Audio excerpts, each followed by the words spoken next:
Você que acompanha e procura uma história inspiradora, sintonizou na hora certa. Está começando o Educação.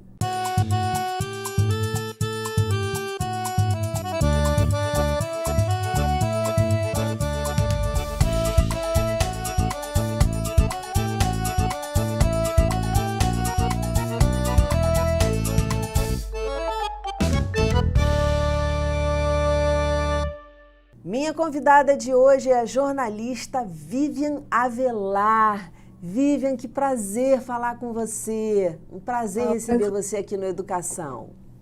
Prazer é meu, Dani. Então vamos começando já, para não enrolar, porque a galera gosta de ir direto ao ponto. Vamos lá, Bora lá.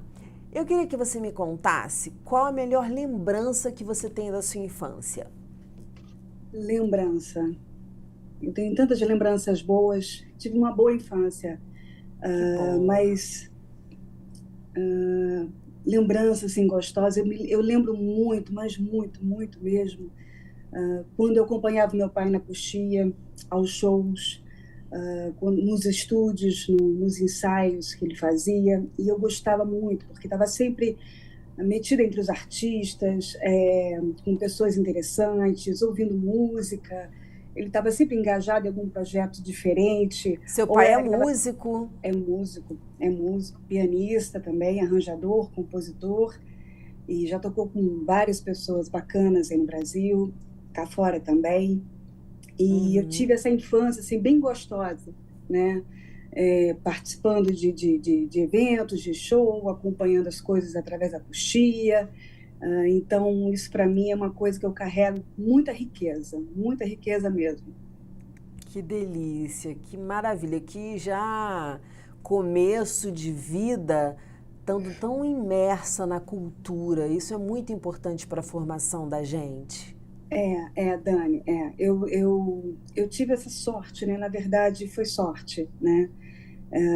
Pronto, tanto meu pai quanto minha mãe, eles sempre buscaram trazer a gente para a cultura, né? Trabalhar a nossa infância nesse meio, no meio cultural.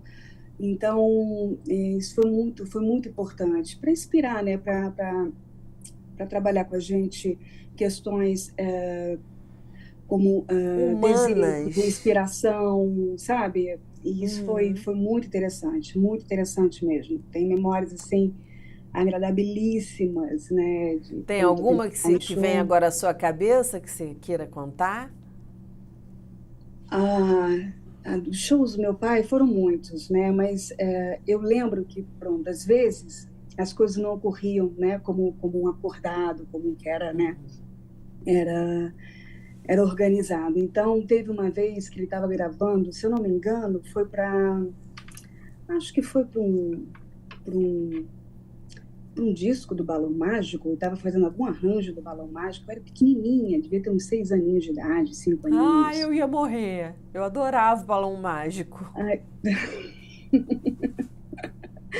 E eu lembro que eu estava ali acompanhando a gravação e, de repente, precisava, porque tinham dessas coisas, né?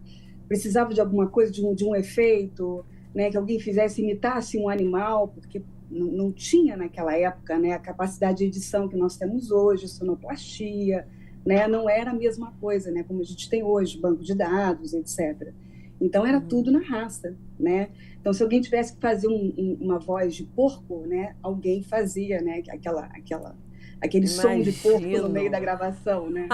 Eu lembro pequenininha, assim, bem pequenininha, no estúdio, e aí precisaram que gravasse um porco, alguma coisa nesse sentido, e eu gravei, me achei o máximo, né? Estava ali me achando super importante, porque estava cantando, quer dizer, cantando nada, né? Estava ali participando do disco do Balão Mágico, que para mim foi assim. Então, quer dizer que numa determinada música do Balão Mágico, você é o porquinho, é isso que você está dizendo? Eu sou porquinho. Eu tenho várias coisas. Sabe qual é o nome da música? Você lembra? Eu quero ouvir essa música hoje.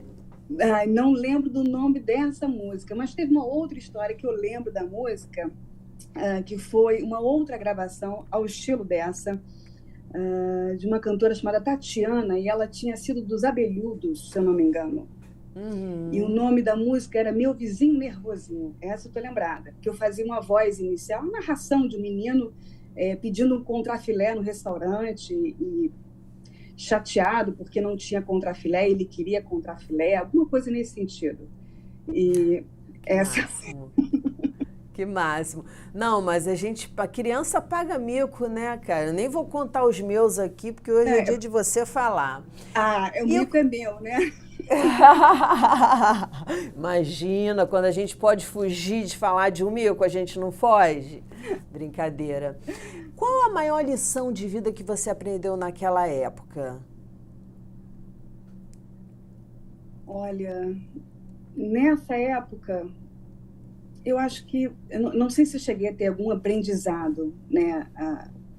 Assim, no sentido que a gente tem hoje em dia, né? Daquilo está incorporado à nossa experiência e a gente ter também essa racionalidade, né? Desse aprendizado na época. Mas, certamente, essa vivência com meu pai no estúdio, nos shows, né? Me fez querer explorar a vida, né? Então, eu sempre tive muito desejo pela vida, sempre tive muito gosto pela descoberta, por conhecer lugares, fazer coisas diferentes, coisas que me desafiassem, né? E eu acho que vem muito daí. Vem também dessa exposição, que era uma exposição saudável, né? Uma exposição dentro de uma coisa de brincadeira, de estar com o pai, com a família, né? Dentro daquele círculo, né?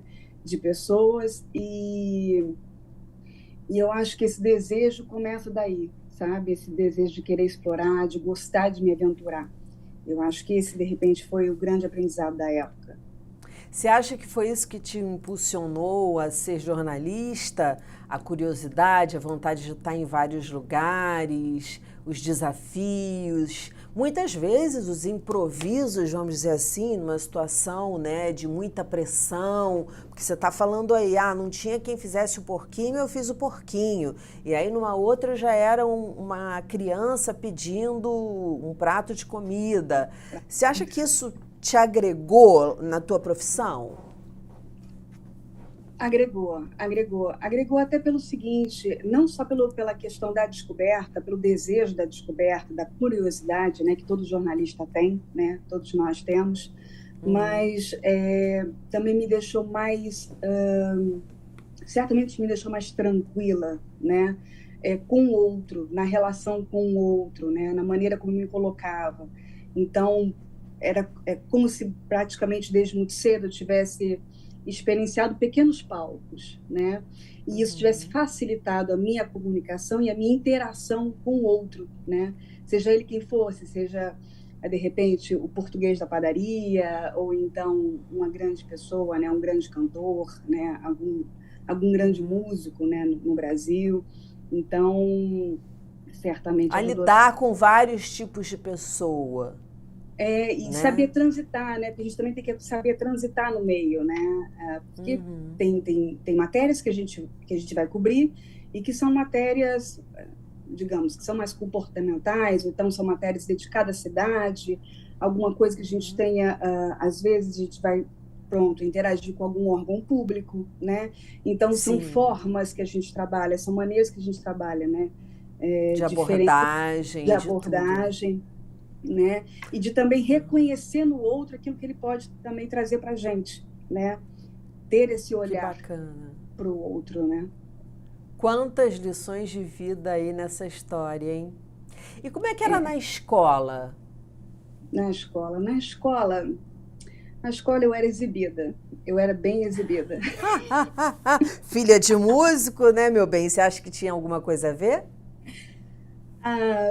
Também, né? Eu acho que não foi só isso, mas eu gostava de participar, por exemplo, tudo que fosse evento da escola, se tivesse teatro de fim de ano, peça de fim de ano, apresentação gincana, eu estava metida em tudo, eu estava sempre metida em tudo, né? Angariação de fundos, enfim, eu estava sempre em todas elas, né?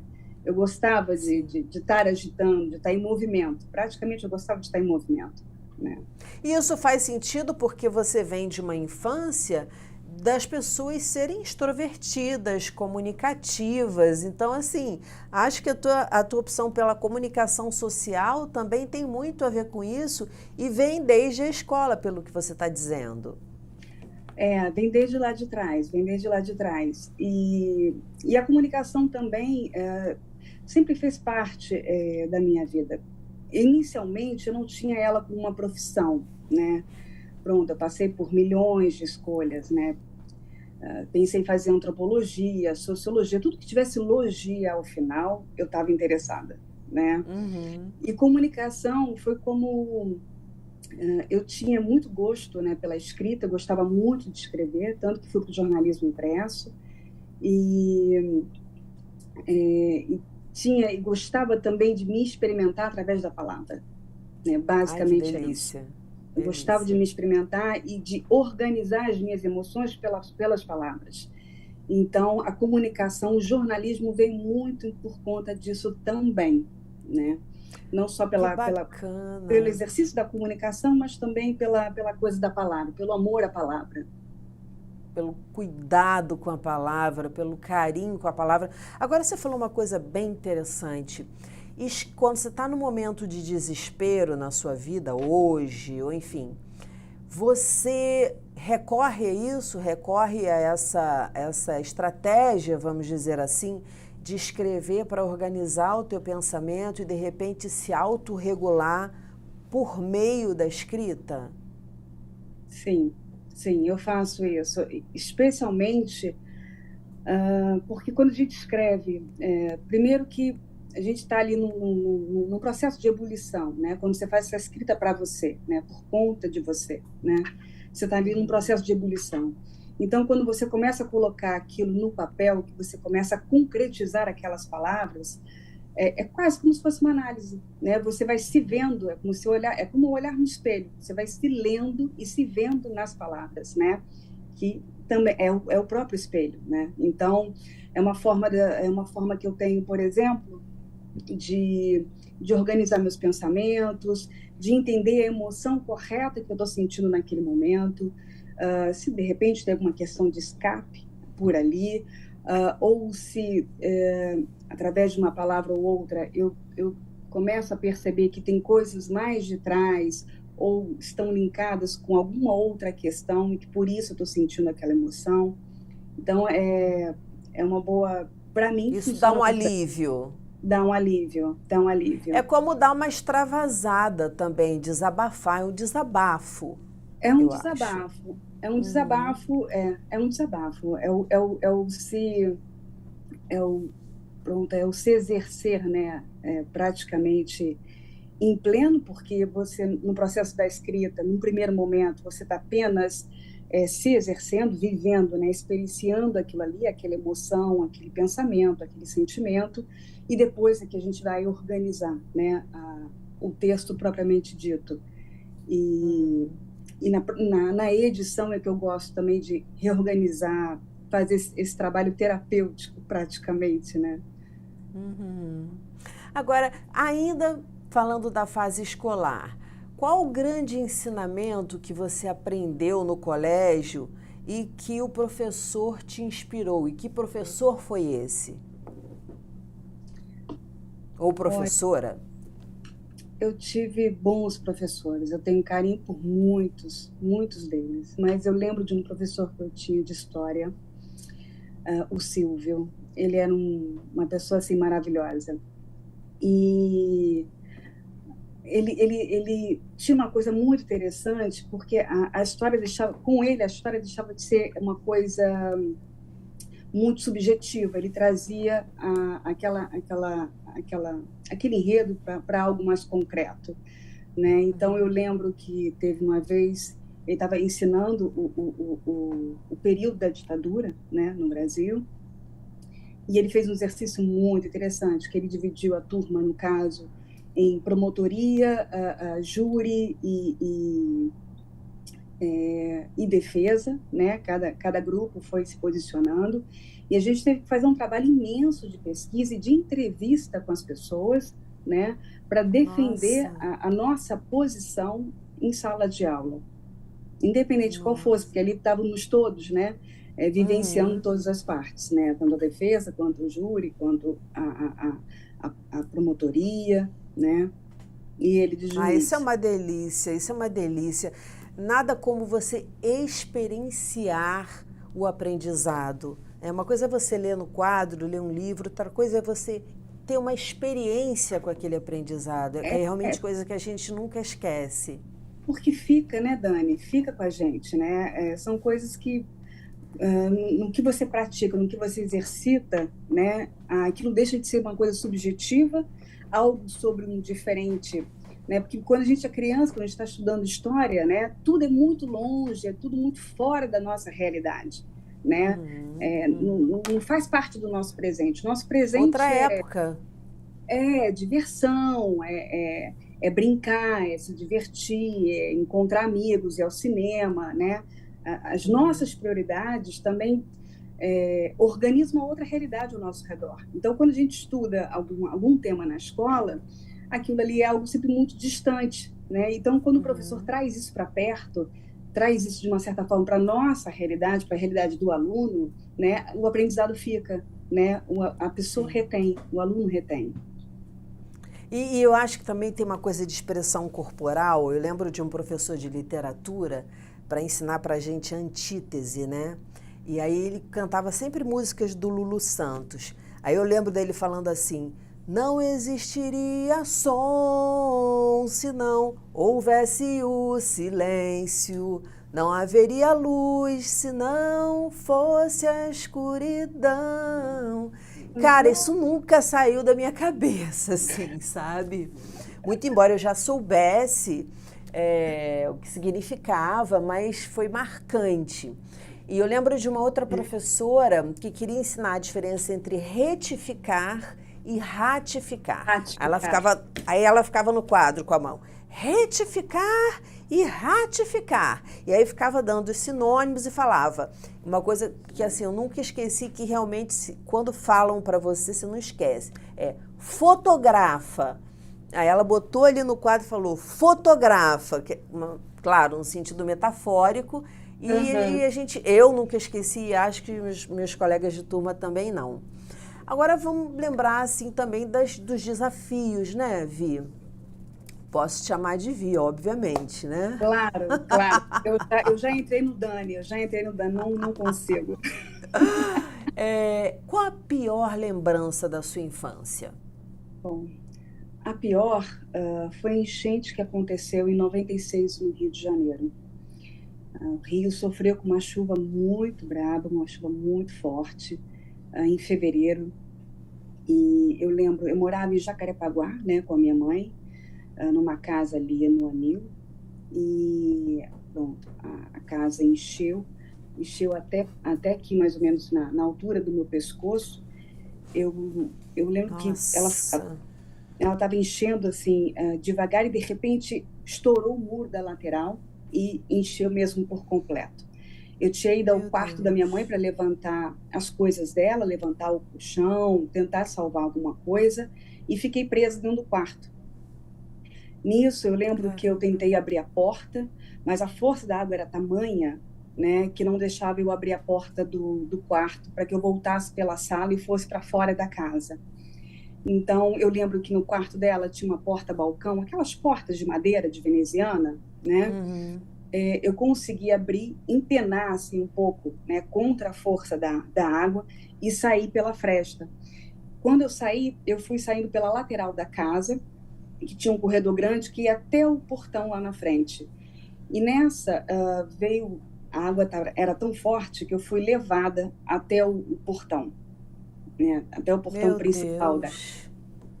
E eu Que lembro que brabo. ali Quem é que estava em casa? estava eu, meu irmão, e a filha do meu padrasto, né, do padrasto, do segundo marido da minha mãe, né, na época. Uhum. Então, Uhum. basicamente, éramos três crianças. Eu devia ter uns 15 para 16, meu irmão 13, e a filha dele, Cristina, se não me engano, ela devia ter ali para uns 11, 10, 11 anos. Eu fico imaginando também dentro disso, não sei se passou isso pela sua cabeça, daquela responsabilidade de ser a mais velha e de estar numa situação sem conseguir se salvar, vamos dizer assim, e portanto sem conseguir salvar os outros, né? Foi, porque ainda quando eu estava no quarto da minha mãe, por exemplo, um meu irmão preocupado comigo batia na porta e dizia: minha irmã, vem, vem, vem, vem, tô aqui te esperando, vem. Eu falei: não, não, Eric, vai lá para frente, fica lá na frente você com a Cristina, que eu vou dar um jeito, eu vou sair. Ele: não, não, vem, vem. Eu falei assim: não consigo sair agora, vai lá para frente, que eu já tô a caminho, né? Eu só pensava que eu queria colocá-los de uma maneira segura, e aí naquele quadro era realmente próximo ao portão, né? Que eles teriam alguma maneira assim, de segurar no portão, que eu lembro que era um portão de ferro, né? Ali mais ou menos estariam um pouco seguros, né? Mas e depois eu consegui sair pela lateral da casa, mas foi punk mesmo, Foi punk, porque encheu muito. muito. Eu ainda caí no bueiro, eu fui para casa de um amigo que morava na rua. A primeira coisa que eu pensei foi: bom, a casa dele tem 2 andares, então eu vou para lá. De qualquer maneira, pelo menos eu tenho como ficar no segundo andar, já que a minha casa era térrea, né? Uhum. E aí fui caminhando, caí dentro de um bueiro, Meu mas pronto, Deus. consegui chegar à casa desse amigo, pernoitamos por lá, e no dia seguinte, só para você ter uma ideia, a gente, quando foi andar pela rua, a minha cabeça encostava na copa das árvores da rua. Caramba! Tinham Podia ter carros em cima de ocorrido copa um de árvore. deslizamento ali, uma tragédia muito pior. Não, ali teve casas que foram completamente derrubadas. A minha não foi, mas nem sei como, para ser sincera, nem sei como. Mas tiveram casas no chão.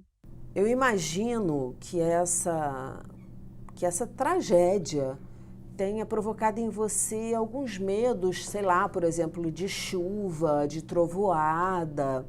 E eu queria te perguntar se isso realmente ocorreu e se você conseguiu superar isso. Ah, sim, sim. Eu durante muito tempo tive problemas com chuva, né? Eu não gostava de ouvir chuva, não a chuva sozinha, não aquela chuva leve, mas chuva com trovoada, né? Aquela chuva que Uhum. parece que está vindo um grande temporal. Durante um tempo eu ficava tensa, eu tinha muito medo disso. E foi complicado, porque, claro, é um choque para quem passa pela questão, para quem passa por essa experiência, né? É um choque muito grande. E do nada você se vê desconectado da realidade, né? Uhum. Então, eu lembro que logo no dia seguinte eu tentei contactar algumas amigas minhas e falei: olha, minha casa, né? Não tem nada. Minha casa está cheia de lama, está cheia de água, né? Encheu tudo aqui. E algumas amigas minhas disseram assim também: não, aqui também encheu, Vivian. Chegou água até a porta de casa. Aí eu pensava assim: poxa, mas aqui na minha casa encheu muito. Eu fiquei Uhum. Nem dentro se de. compara. Mas pronto, e aí, ali eu comecei a aprender também que, claro, primeiro que a gente não experiencia as coisas da mesma forma, né? E segundo que a nossa dor é apenas a nossa dor, né? Não dá para esperar do outro algum entendimento sobre essa experiência, esse sofrimento, né? Que Porque realmente é distante, maturidade. é muito distante, é uma realidade muito distante. E na sequência disso, eu acabei desenvolvendo epilepsia, né? Eu comecei a ter crises convulsivas, exatamente uma semana depois dessa enchente. Eu comecei a ter as Nossa. crises e pronto, fui diagnosticada com epilepsia. Mas tá tudo bem. Enfim, todo mundo passa por. Tem seus corres, suas coisas, seus obstáculos, enfim. Todo mundo, Todo Dani, mundo, né? Como a é que você vida, foi não é de resolvendo flores. isso dentro de você, assim, esse medo, por exemplo, de temporal, de trovoadas? Como é que você foi? Ou você não conseguiu resolver até hoje? Não, consegui. Acabou que eu cheguei ao entendimento que o que mais me impactou naquela situação foi o estar sozinha, né? E foi a questão da própria perda, né? De repente eu tinha uma casa e de repente não tinha mais, né? Então, o não ter uma casa é não ter nada daquilo que era uma referência na minha vida. Eu não tinha meus livros, eu não tinha meus CDs, não tinha minhas cartas, não tinha meus posters assim de Tudo que é gatinhos, tão meus crushes da época. romântico, tudo É, que é tão romântico quando a gente tem 15 anos. né, meus diários, né, meus escritos, roupa. Então, de repente, tudo se foi, né? E não só o que era meu, né, mas aquilo também que era da minha mãe, o que compunha a casa e que fazia minha referência, né? Então, da Sim, noite para o dia, eu fiquei sem referência. Eu acho que foi isso, mais do que a chuva, que ficou, que foi mais impactante, que foi mais doloroso, né, na verdade, e que eu tive que trabalhar durante um tempo para resolver, né? sim, sim. Agora, você acha que isso tem a ver com o fato de você dizia muito no passado, eu não gosto de me mudar, eu não quero, é algo que realmente eu não gosto. Você acha que tem uma referência com essa situação da infância? Tem toda a referência, tem toda a referência, até porque meus pais se separaram, eu era muito nova, eu devia ter uns 5 para 6 anos, né? Uhum. E, desde então, meu pai já morou em várias casas, minha mãe também já morou em várias casas, eu já morei algum tempo com ela, algum tempo com ele, né? Fui dividindo ao longo da vida, mas foi só depois da enchente, né, que essa questão, esse medo da perda ficou, né, por conta da falta de referência. E Mas, de uma certa maneira, eu consegui trabalhar isso bem.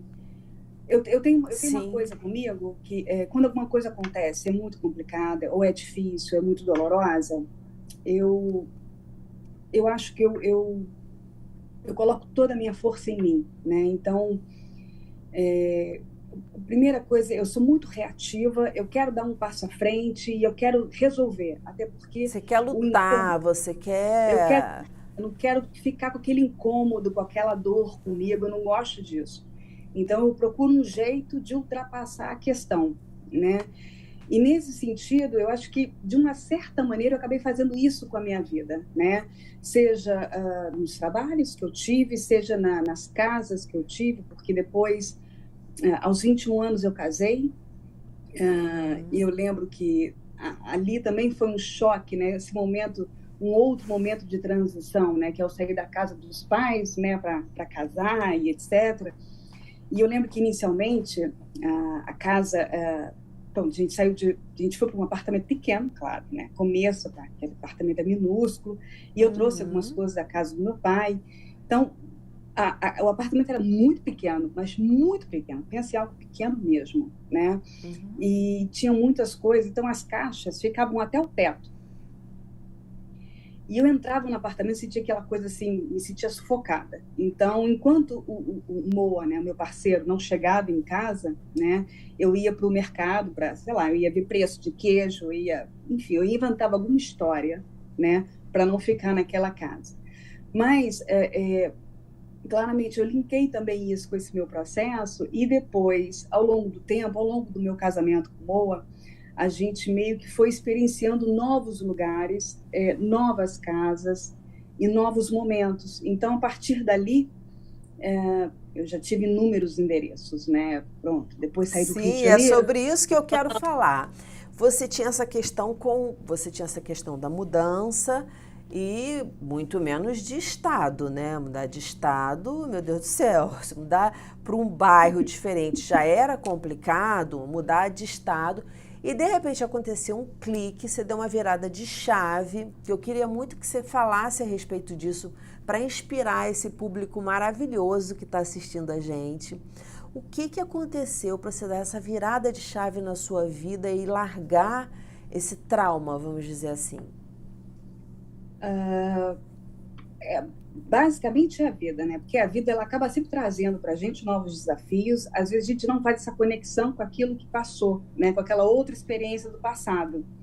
Mas se a gente fica atento, se a gente começa a ter mais atenção a isso, a gente vai vendo que o que a vida está trazendo é uma espécie de um exercício, né, para você ir melhorando, né, e melhorando ao longo da vida mesmo, né?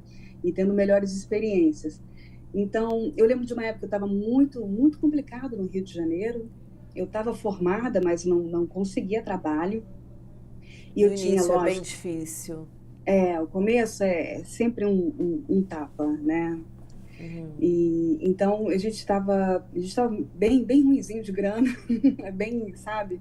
Ainda patinando, organizando essa coisa do conjunto, né? Do a dois, da vida a dois, né? Do querer, né? A dois, né?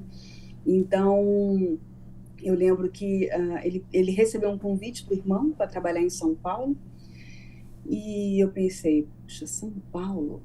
Não, São Paulo, mas São Paulo não tem praia. Para mim, no Rio de Janeiro, São Paulo não tinha praia alguma, né? São Paulo era aquela imagem que a gente assiste na televisão, Selva no de telejornal, pedra. selva de pedra. Eu falei, gente, mas não tem praia, não tem árvore. As coisas mais assim, absurdas foram me passando pela cabeça, né? Eu tinha medo de não ter locais que pudesse tomar o meu café, encontrar com amigos e tomar um café, né? Mas fui, fui na mesma. Falei, bom, aqui também não tá acontecendo. Vamos começar então um novo capítulo, né? Vamos ver como é que é, né? Vamos ver o que São Paulo traz. E foi ótimo, foi maravilhoso. São Paulo, eu tenho memórias assim maravilhosas, maravilhosas. Fiz grandes amigos. Foi um pouquinho difícil no início, né? O paulista não ajuda inicialmente, né? Tem Mas eles aquela são, coisa do carioca, né? Com o carioca é, tem com o tem muito, paulista, o paulistano. a gente tem assim, cariocas e paulistas, né? A gente alimenta às vezes algumas retóricas que são bobas, né? E que na verdade é dar um tempo para o outro também, né? Se conhecer e a gente conhecer, né? Avançar na intimidade. E eu ganhei assim amigos maravilhosos em São Paulo. São amigos assim que eu carrego até hoje, né? Fiquei lá 7 anos, mas até hoje estão todos comigo, né? Tenho um carinho Que imenso. delícia, que delícia. E aí, de repente, você vai, muda de novo essa chave e vai para Salvador. Como é que isso aconteceu na sua vida, de mudar assim, a cultura é completamente diferente, a forma de falar, de se comunicar, de enxergar a vida. Como é que foi essa mudança para você? Olha, depois de um tempo em São Paulo, bom, em São Paulo também eu entrei na carreira, consegui realmente, né, entrar na carreira, me fixar, crescer, né? Passei por jornal, passei por revista, depois fui para assessoria de imprensa, que foi onde eu me encontrei, né? E trabalhei mais de 10 anos na área, né? Mas chegou um determinado momento que São Paulo já estava como é que eu diria isso? Não estava bastando. Pronto, essa seria a palavra, né? Não estava bastando. Eu queria mais. E Acabou o ciclo ali. acabou o ciclo. Eu brinco, por exemplo, que a minha vida é de ciclos. Eu tenho ciclos na minha vida. Eu não tenho. É isso. Eu tive um ciclo no Rio de Janeiro, um ciclo em São Paulo, um ciclo em Salvador. Então, minha vida é meio que regida por esses ciclos. Engraçado, porque é meio que tem tempos mais ou menos assim que batem, sabe? Entre 7, 5 anos, mais ou menos ali, eu estou entrando num outro movimento de mudança, né? Então, eu nunca tinha ido a Salvador, fui conhecer a cidade. Meu marido é de lá, né? Ah, Então aquele lugar lindo, é lindo. maravilhoso, Eu sou apaixonada, apaixonada. gente. Eu sou devota, devota de Salvador, devota. Muito bom, muito E bom. então fui conhecer a cidade, fui conhecer, né, também. Pronto, eu queria também ter, não, como eu não conhecia, eu queria também ter a fotografia, né, o registro, né, a identidade, né, do meu companheiro, né, onde ele nasceu, né, qual foi a praia que ele foi, né, o que ele fazia enquanto criança, por onde ele percorria, quais eram as ruas, né, me fazia falta, né, não ter isso enquadrado na minha vida, por exemplo. Mas me apaixonei por Salvador, fiquei encantada, mas fiquei encantada mesmo. A liberdade do povo baiano, a maneira leve como eles levam a vida, a partilha, né? O baiano tem muito essa questão com a partilha do alimento, da casa, e isso ocorre também muito em volta da mesa, que é uma coisa que eu percebo que acontece muito aqui também em Portugal, essa coisa da mesa, do estar à mesa e do partilhar, né? Então eu fiquei apaixonada. Aqui é muito cada um no seu quarto, com tablet ou trabalhando de alguma forma e comendo ao mesmo tempo, que é péssimo, por sinal. A gente perde, né? A gente vai perdendo esse contato, né, com o outro, né? E não só o contato também, né?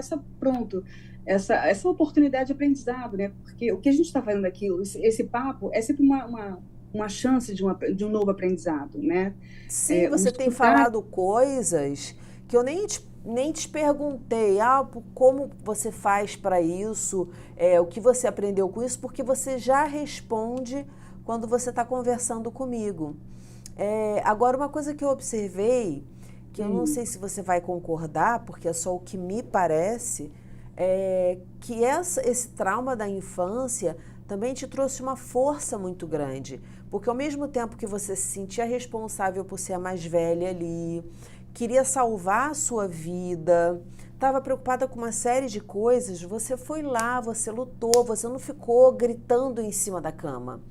E quando você me disse depois, em outra pergunta que eu te fiz, que você falou, Dani, eu tenho um problema, eu tento enfrentar, eu vou, é como se você dissesse para mim, olha, eu sinto a dor, mas eu não fico no sofrimento. Eu entendi isso. E acho que teve esse aspecto também, vamos dizer, se a gente pode chamar de positivo, é positivo pela consequência, mas não pela origem, de você ser essa pessoa, de se desafiar e de ir melhorando e de, enfim, acabando com os obstáculos que vêm pela sua frente. Eu tô certa? Tá certa, tá certa. Eu carrego muito disso, eu passei por muitas coisas, né? Porque também teve enchente, no meu segundo ano de casamento com Moa, pronto, teve um incêndio na minha casa. Então, primeiro eu perdi uma casa com água, depois eu perdi uma casa com fogo, né? Os dois polos, né? Que louco isso, né? E a questão é que realmente eu acho que a gente tem que, todos nós, eu acredito que todos nós temos uma força imensa dentro da gente, né? E às vezes a gente está atento ao outro, ou a gente busca no outro uma forma, como se diz, é como se a gente não acreditasse na gente, que a gente fosse capaz. A gente mira o outro, a outra pessoa faz, outra pessoa acontece, como ela faz, que bacana, a gente elogia, a gente quer até aprender, mas a gente nunca, é como se a gente não colocasse o foco na gente e não acreditasse na nossa própria força, né? Então, eu não gosto desse movimento, né? Porque essa coisa do me sentir mal, do me sentir, na verdade, como é que eu diria isso? Eu não gosto de estar regida por alguma vontade alheia que não a minha. Perfeito. É basicamente isso. Perfeito. Então, alguma coisa externa acontece, pode ser a pior coisa que seja, né? Eu busco uma forma de não só enfrentar, né, mas entender o que aquilo ali está representando para mim e buscar ajuda e ajuda comigo, né, em mim, como eu vou dar um próximo passo para sair daquela situação, para sair daquele momento de sofrimento, daquele momento de dor, como eu posso transformar isso em alguma coisa positiva, né? Então, tem sido basicamente um monte assim na minha vida, em muitas questões, em muitos momentos que eu passei, muitos momentos de dificuldade. A coisa aconteceu, eu falei, bom, ok, então é isso, aconteceu, tá doendo pra caramba, né? Porque às vezes dói. Então você se permite chorar, que era a minha próxima pergunta. Claro, eu choro tudo que eu preciso. Choro tudo que eu preciso. Aliás, a gente precisa lavar, né? Primeiro precisa dar uma limpada, né? Para depois poder se reorganizar e avançar, né? Então, eu choro, me lavo, né? Me permito todas as emoções, seja ela dor, raiva, tristeza, tudo. Também não gosto de classificar aquilo que eu estou sentindo. Ah, sentir raiva é ruim. Não, se eu estou sentindo raiva, eu estou sentindo raiva. Aquilo ali está existindo por algum motivo. Então, vamos buscar saber o porquê disso daí, né? Agora, depois vem a pessoa madura, né? A Vivian madura, para observar tudo isso. E sobre a raiva, sobre os sentimentos, eu tenho assim, a sensação não, eu tenho a certeza, porque eu já vivenciei isso, da raiva não me levar para o lugar da vingança, mas me levar para o lugar, pô, agora é uma questão de honra, agora eu vou lá e vou fazer esse negócio até o final. Ah, eu recebi uma apunhalada, por exemplo. Não, então, beleza, recebi, mas vamos lá até o final. Essa pessoa vai encontrar o caminho dela, que ela merece, e eu vou encontrar uma outra forma de driblar essa apunhalada que eu tomei e vou melhorar e vou ser mais forte ainda. Mas também choro horrores, sou manteiga derretida, existe tudo isso. Mas eu acho que a raiva, ela é muito assim, estigmatizada no sentido de, é um sentimento ruim. É um sentimento ruim. Não, é um sentimento forte que você pode usar tanto para o lado ruim quanto para o lado bom, de melhorar, de ver outros caminhos, de abrir seus olhos. Você concorda, Vi? Eu acho que é exatamente isso, Dani. Eu acho que nenhuma emoção, nenhum sentimento, ele é ruim. Porque se a gente sente, faz parte do ser humano, né? De alguma maneira mais bonita, acho que Freud já dizia isso, né? De uma maneira mais organizada e melhor pensada. Mas, grosso modo, se faz parte da gente, é do ser humano, né? Então, algumas emoções, eu percebo isso que ao longo do tempo, a gente vem vivenciando algumas formas de ver a vida, né? Eu brinco que é uma positividade meio tóxica, né? Essa coisa do, não, porque tem que estar tudo bem sempre, tem que estar tudo maravilhoso sempre. Não, as coisas não estão bem sempre, não são maravilhosas sempre, às vezes está uma M maior, né? A gente está um caco, às vezes a gente não consegue se olhar no espelho, está muito triste, ou está com uma raiva muito grande, e nada disso é ruim, né? Tudo depende do... É humano. É humano. Em primeiro lugar, é humano. E depois, como você vai acolher esse sentimento, né? Porque você pode estar, por exemplo, na raiva, né? Que a gente estava conversando sobre a raiva. Por exemplo, uma apunhalada, né? Que foi o que você colocou. A gente pode ficar nesse movimento da vingança, né? Muita gente entra na questão da vingança, mas a raiva, ela também é extremamente interessante para te impulsionar a coisas bacanas, né? Te impulsionar a novos movimentos, a se desafiar, a vivenciar coisas diferentes. Bom, peraí, você está com raiva? Não, agora, como você falou, né? Agora você vai ver. Agora eu vou cuidar de mim, eu vou avançar, eu vou fechar aqui com tudo, né? E o outro que seja, o outro que fique, e etc e tal. Então tem esse lado bacana da raiva, né? Ela te leva para frente. Assim como o medo também. O medo ele pode ser extremamente importante para que você esteja alerta com alguma situação de perigo, né? Como pode ser também um medo paralisante. Aí não é bacana, né? O medo paralisante não é legal. Mas... Um medo que é preventivo, né? Olha, não vou subir ali, eu não vou entrar no mar porque está aqui uma bandeira vermelha dizendo para não entrar. E aquele medo de, não vou entrar no mar nunca porque tem onda. Não vou nem botar o meu pé aqui porque pode vir uma tsunami a qualquer momento. São medos completamente diferentes. Completamente diferentes. Nesse medo que te paralisa, a gente acaba perdendo experiência de vida, né? A gente perde oportunidade de ter sensações maravilhosas, porque um banho de mar, né, mergulhar, uma água gostosa, lava a alma, né? É igual a chorar. Quando a gente se livra do medo é muito bom. Eu estou me livrando do medo de altura, graças a Deus. Isso é muito bom, isso é libertador.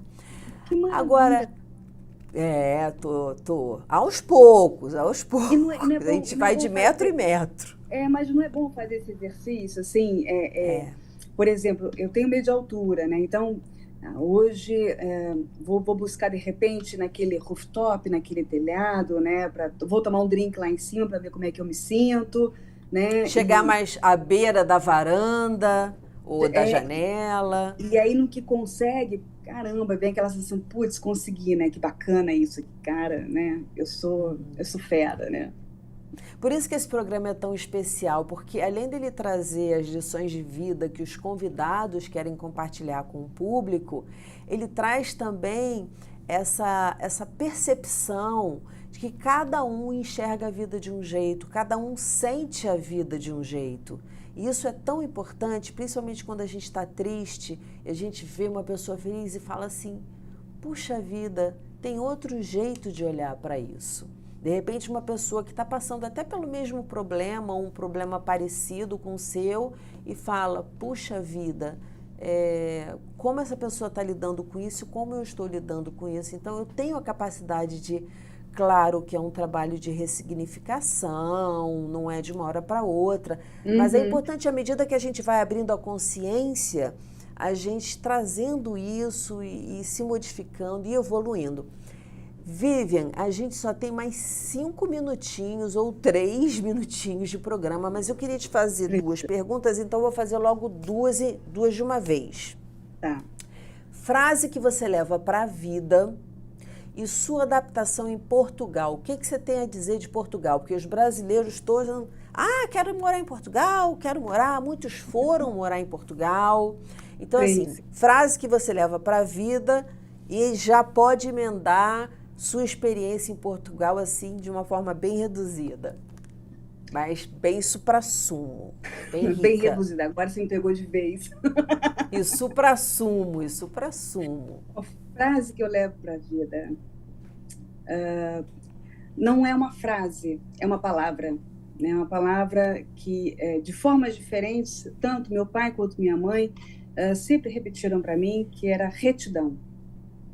Então, isso ficou muito marcado na minha vida e eu sempre busquei ser muito correta, muito ética com quem está ao meu redor e comigo também, né? Principalmente. Comigo também. Então, para poder ser com os outros. Para poder ser com os outros, né? A gente tem que primeiro cuidar da gente, né? Agora vamos falar de Portugal. Portugal, pronto, também foi uma decisão também tanto quanto rápida, né? Em 2 meses eu preparei a mudança e vim para cá. Foi mais ou menos assim. Cheguei aqui em março de 2017 e desde que cheguei, de fato, estão chegando muitos brasileiros. Agora, nesse último ano, depois do alívio das restrições, agora no início do ano, no começo da primavera aqui em Portugal, tem chegado bastante brasileiro. E eu adoro isso aqui, adoro Portugal, porque é uma terra muito acolhedora, é uma terra que também eu acho que é muito importante conhecer, né? Porque a gente acaba compreendendo da onde a gente vem. Muito importante conhecer as nossas raízes de alguma forma, porque o Brasil é uma mistura e parte dessa mistura vem daí. Vem daqui e a gente, como é que eu diria isso? A gente tem uma relação com Portugal e com os portugueses um tanto acadêmica e distante, né? A gente não... Engraçado, porque eles consomem muito mais a nossa cultura do que a gente consome a cultura deles, né? Então, Portugal fica aquela coisa muito distante. E quando a gente conhece Portugal, a gente vai percebendo que há milhares de coisas que fazem muito sentido, né? A gente vai entendendo um pouquinho da gente, entende de onde vem o sotaque. Por exemplo, o chiado do carioca, né? Quando o carioca fala com aquele S, né? Mais puxadinho, é muito português isso, né? Eles falam bastante chiado, eles falam piscina, por exemplo, crescer. É fofo. Piscina é ótimo. Piscina. Piscina eu consigo replicar, mas eu não falo piscina aqui. Mas a gente vai percebendo de onde vêm as coisas, né? De onde vem a nossa referência, né, cultural. Burocracia também, tem um lado ruim, né? A burocracia. E também, além disso, como as culturas, né, são próximas, claro, a gente se sente acolhido, né? Então, não há um distanciamento tão grande, por exemplo, nas questões gastronômicas, né? Nem fala. A comida que se come aqui é algo muito parecido, né, com o que se come no Brasil. Você encontra ingredientes aqui para fazer, pronto, qualquer prato típico brasileiro, né, desde um vatapá até uma tapioca, o que você quiser, né? Outro dia eu fiquei feliz da vida que eu estava no Instagram dando uma olhada e descobri um brasileiro que está ali mais ou menos em Cascais vendendo água de coco. Gente, eu fiquei tão feliz, aquilo me trouxe tanta felicidade. Eu já encontrei acarajé aqui, já encontrei vatapá, minha carne de sol, feijoada, agora água de coco. Para que eu estou ficando com fome. Água de coco estava faltando. Mas é isso, tem esse acolhimento, né? E a proximidade do mar, né? As temperaturas são mais amenas, né? O frio também. Comparado com o resto da Europa. Com o norte da Europa. Vivi, eu queria te agradecer muito. Eu estou super estourada no tempo, mas a gente podia ficar conversando horas e horas e horas. E a gente sabe disso. Foi um prazer imenso receber você aqui, ouvir tudo que você tinha para dizer para mim, para o meu público. Então eu só tenho a te agradecer mesmo, até porque a gente sabe que existe uma diferença aí de fuso, você tem tua vida aí, então muito obrigada.